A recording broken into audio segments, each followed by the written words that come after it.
Hi guys! We are harvesting some berries almost constantly this season. Ta-da! And in today's video I would like to show you how I am attempting to make wine out of them. It is a completely new project for me, but I'm glad I finally found the courage to do it. It's quite a process and of course there will be challenges along the way. I don't like this. I'm improvising and this is not what I wanted. I'm quite skeptical, there are so many things that could go wrong. So we'll see how this will turn out. But let's start from the beginning, in our garden. It's time to pick chokeberries, or sometimes they are called aronia berries, and this year I have special plans with them. So hopefully it will work out. I'm not sure yet, but I'm looking forward to it. There are a lot of shrubs all over our garden. I covered most of them with netting against birds because birds like these berries, and sometimes there are huge flocks of starlings. They come in huge amounts and eat everything very fast. That's why we need the netting, but some shrubs stayed not covered, so I started with them, like this one for example. All of them are covered in berries, so they are barely visible. They are almost lying on the ground. In ordinary times, these are normal shrubs growing upwards, but yeah, they are bending down this year under the weight of berries. It's so interesting to see. So I need a lot of them for the project, so we'll see how it goes. I picked quite a lot. My hands are very purple because these berries are dark purple to black. What's interesting is that I haven't touched our biggest shrubs of aronia berries yet, so I was just picking from the smaller ones.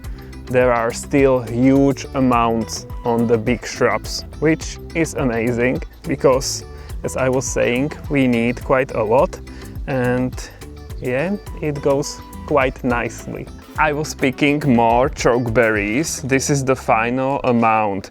This is around 3 kilograms, or that's around 6 pounds, I guess.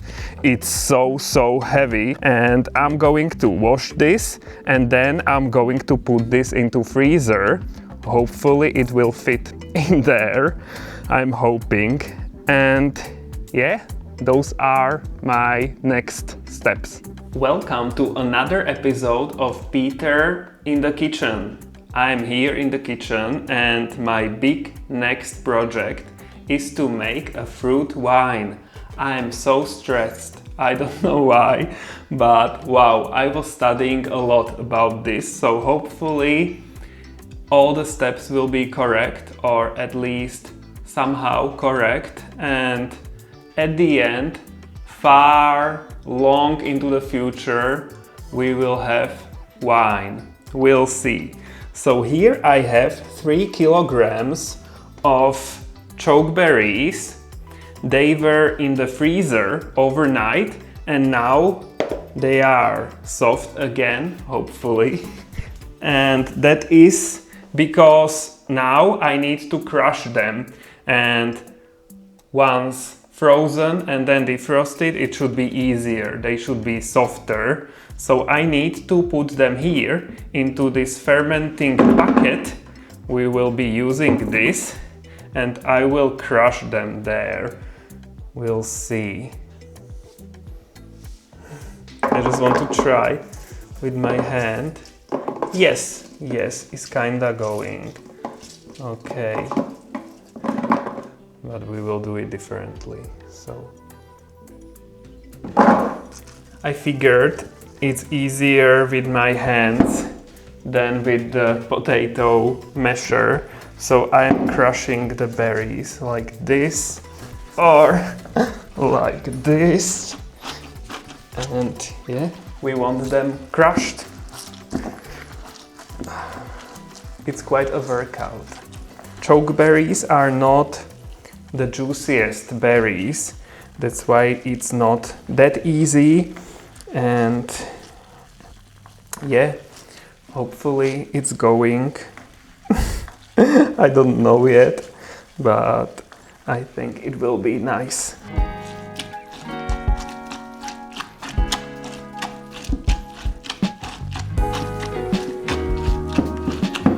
Okay, I'm satisfied with this. Look at the crushed berries. It looks nice, I think. Looks crushed. Yes, they are definitely crushed. And here we have 7 liters of water in these 2 bowls and pots together, because I don't have anything bigger where the whole 7 liters would fit. And we need to dissolve these 2 kilograms of sugar in the water. So let's put 1 packet here. Hopefully it fits in there. It's a lot of sugar. It is a lot of sugar, yeah. And this here.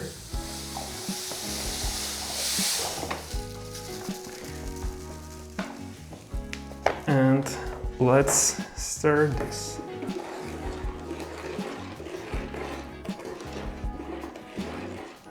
It's dissolving, it's going. This is warm water or lukewarm, so the sugar should dissolve just fine. The sugar is dissolved. Look how transparent it is again. It looks like you never added it. Yes, so that's very nice. And here I have citric acid, because chokeberries are not very sour. We need a bit more acidity. So we will add 1 teaspoon of this here to the water. We will dissolve that as well. And now we will pour the water here to our crushed chokeberries. And the second thingy, oh my god, this one is trickier.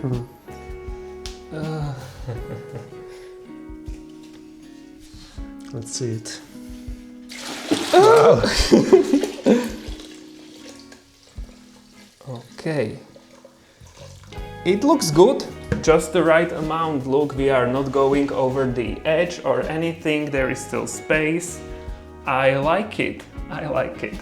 So now we have created a must, at least that's the term, the English term that was mentioned on the internet. So it's this mixture of crushed berries and sugary water with the citric acid.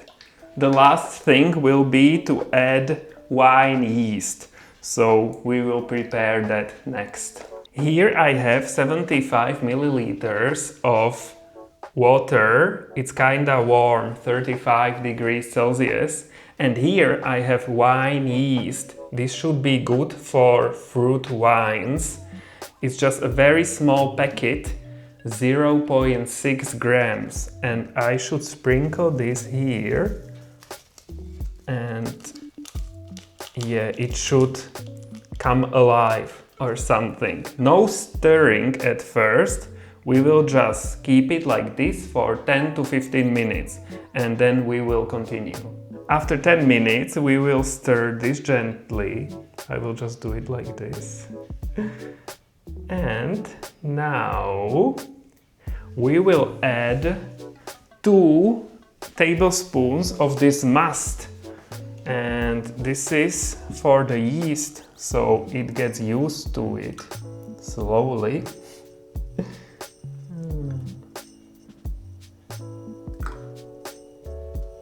Okay, and we will let it sit here on the table for 5 minutes and then we will add more must. Such a science. It is a total science. After 5 minutes we will add 2 more tablespoons of must.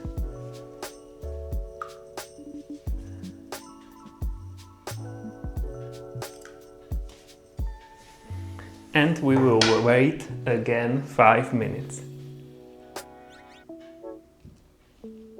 5 minutes went by and we will now pour the yeast here into everything. So let's go. And hopefully it will like its new home. There is one more thing we need to add. This is nutrition for the yeast. This small packet, 1.6 grams. So we will pour this here as well. Everything. I don't know, this is more delicious to the yeast than the chokeberries and sugary water, I guess. I don't know. Let's take a look inside. So we see there is nothing left. Ta-da! And we will stir this gently.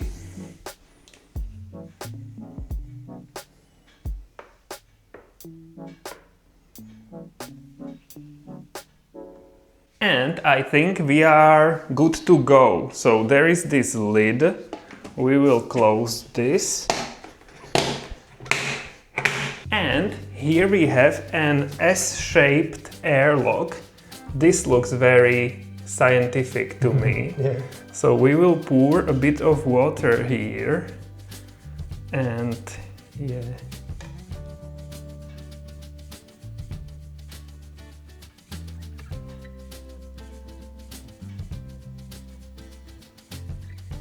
Okay, it should be up to the bulges, half of that height. Okay, and let's put this here. Oh, I'm shaking. I am quite stressed. But once the wine is done, you won't be as stressed. You will be able to relax when drinking it. Tommy always knows what to say. But I'm not sure if the result of this will really be wine. I'm quite skeptical. There are so many things that could go wrong. So we'll see. So now the yeast will start working its magic and CO2, carbon dioxide, will develop and it will be released through this airlock. This is so the air, like normal air, doesn't get in. And there will be CO2 here in the space in the bucket, and that's like a protective layer against mold. So we will let this be here. Maybe we'll move this to the corner. So it should be at room temperature for 7 days. And then we will continue with this, a demijohn and everything. So more complicated steps are coming, but maybe not. Maybe after 7 days when we open this, everything will be moldy and will be done. So we'll see. But I was following all the steps and yeah, we'll see.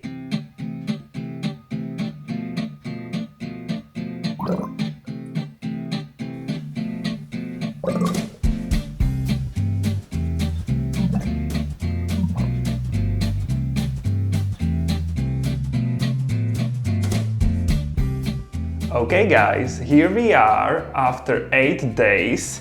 The wine is fermenting here in the fermentation bucket. You can, yeah, that was nice. The CO2 is escaping through the airlock, through the water, and the fermentation is slowing down. It was going faster. We could see more bubbles. So now it's time to put everything into the demijohn here, but of course it's a bit more complicated process and we'll see if we will continue with this because it could be moldy or something when I open it. I hope not, but we'll see. So let's remove this airlock.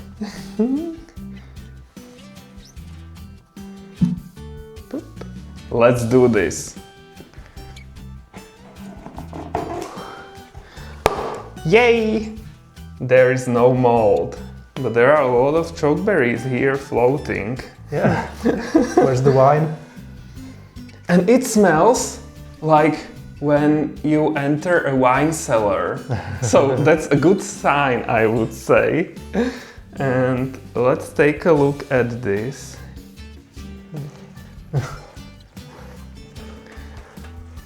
Okay, I'm so glad that it's not moldy, it looks good. So now our main objective is to strain this here through this, and then we will just put the liquid without the solids into the demijohn. So yeah, I don't know how to do this. Here we have a big scoop. Everything is sterilized. I was pouring boiling water over everything. So let's go. I will just start like this. I'm sure this table will be very purple, and not just the table but the whole kitchen after this.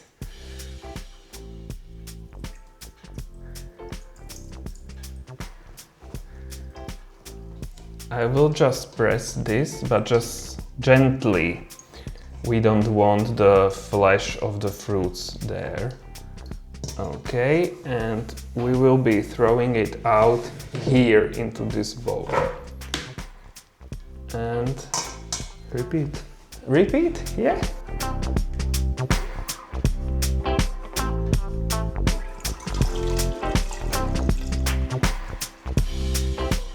It goes quite fast.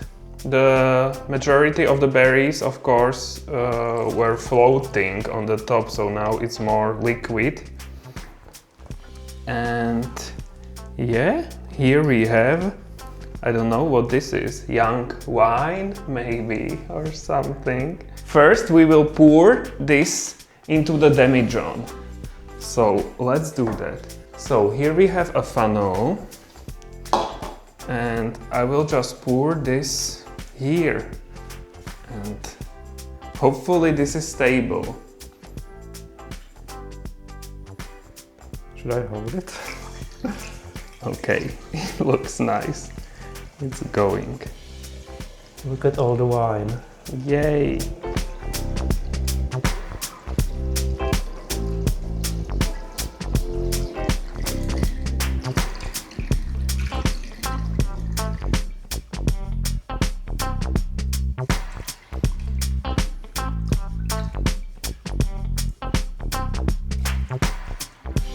So now we are going to add this 500 grams of extra sugar. We will dissolve it here, and then we will pour it into the demijohn normally. So the fermentation will be continuing, and this will add more percentage to the wine, because the yeast, like, it should ferment the sugar into alcohol. That's the theory. Okay, looks like the sugar is dissolved, so we will be pouring here into the demijohn again. I feel like a professional already doing this for the second time in 15 minutes. It looks like you know what you are doing. Like all the process on paper, it is not very difficult. But I think there are a lot of things that could go wrong. So that's why I'm kinda worried. But we'll see. We have a lot of chokeberries, so even if this goes bad, it's not a big loss. But it would be a shame, because I want to taste our own wine. That would be so cool. I'm getting confident now, so I will just pour the rest here. Okay, there's still quite a lot, and now it's finer. The solids are thinner, or how should I say it? These are the particles that I was crushing the most. They were at the bottom.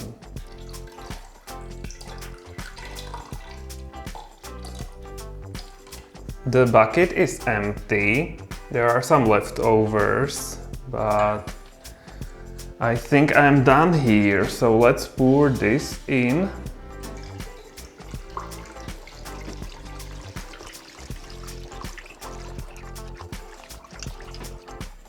Okay, it looks like a nice amount, but it would be better up to here.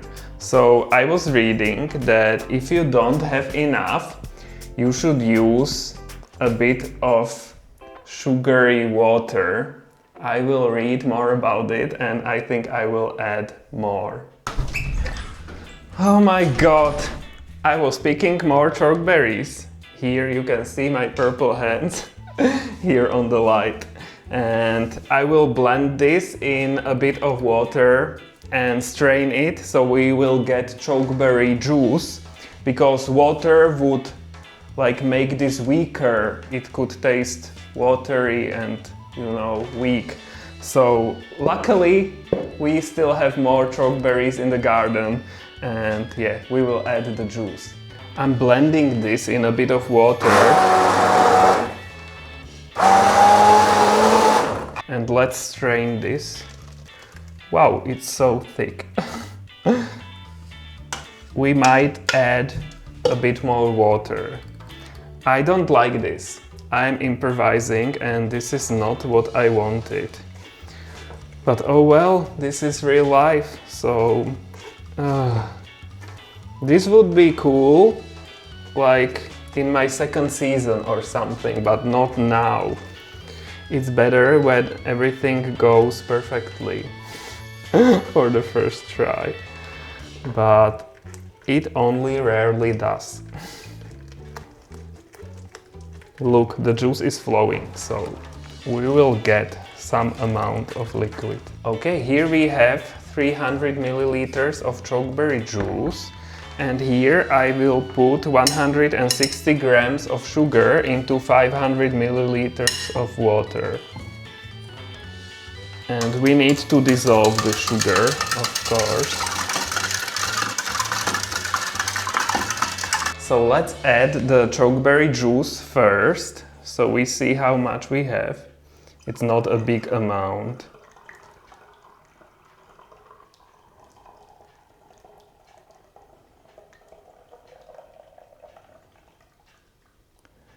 And we will top it up with the sugary water.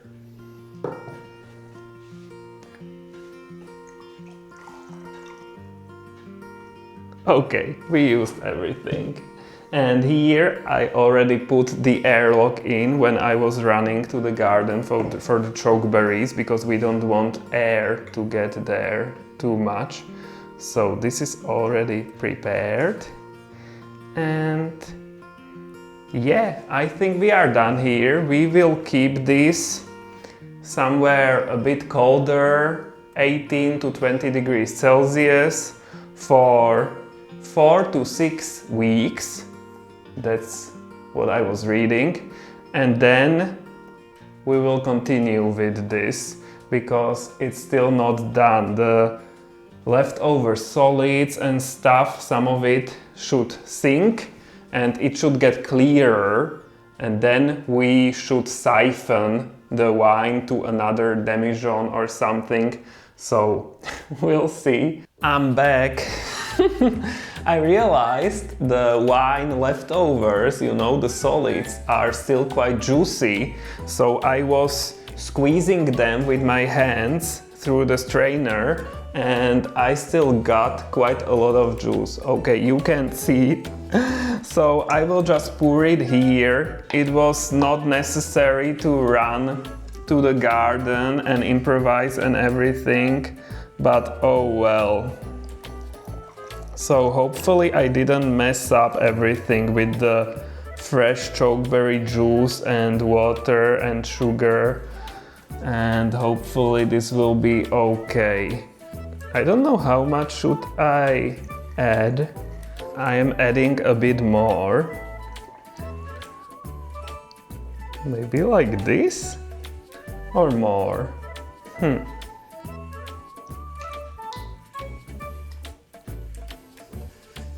Okay, and we can taste this. So I can pour the wine here.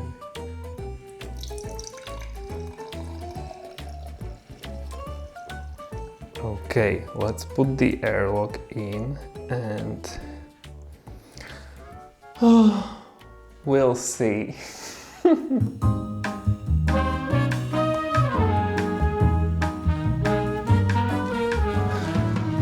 I'm really sad that I messed up, because look how much wine we have. So this is what was supposed to be in the demijohn instead of fresh chokeberry juice and sugar and water. But yeah, I realized only later that I should squeeze the solids more. Such a mistake. That's what happens when you make something for the first try. You learn every day. So at least we can taste this. It's quite heavy. And it smells kinda like wine. A little bit. It's getting there. Okay, so we are on the right track. Cheers. Cheers. It's too full.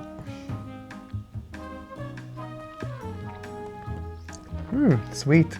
Yeah, it's sweet. That's a nice surprise. Okay, I like this. So at least we have something out of it. So this was fermenting for 8 days. And it's nice. It's weaker, I guess. Like less alcohol, maybe? Yes, it's definitely lighter. A lighter wine. And it's sweeter. And a fly is flying here. So it attracts everyone. It's good.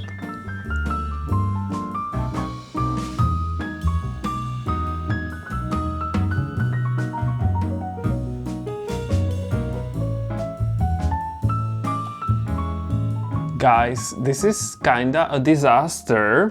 It's active so much, there are so many bubbles going up and everything. So the foam was going up the airlock and the bubbles and everything, like it was going out of the airlock. So I had to remove the airlock, and now I just put this sterilized handkerchief here, and it's still like the foam is still coming. So I don't know, in 24 hours probably the activity should be slowing down, hopefully, so we'll see. But for now, like, I shouldn't have added this much. I was thinking that the first time what I did, that we didn't have enough, maybe it would have been the right amount, because there would be more space for the activity and for everything. Oh my god, so it's not easy. It's a total science, but hopefully this will work out. In the end, the activity slowed down in maybe 48 hours, and I could put the airlock back in. The foam also disappeared later. And now we'll be waiting for quite a long time. So stay tuned and we'll keep you updated. Bye!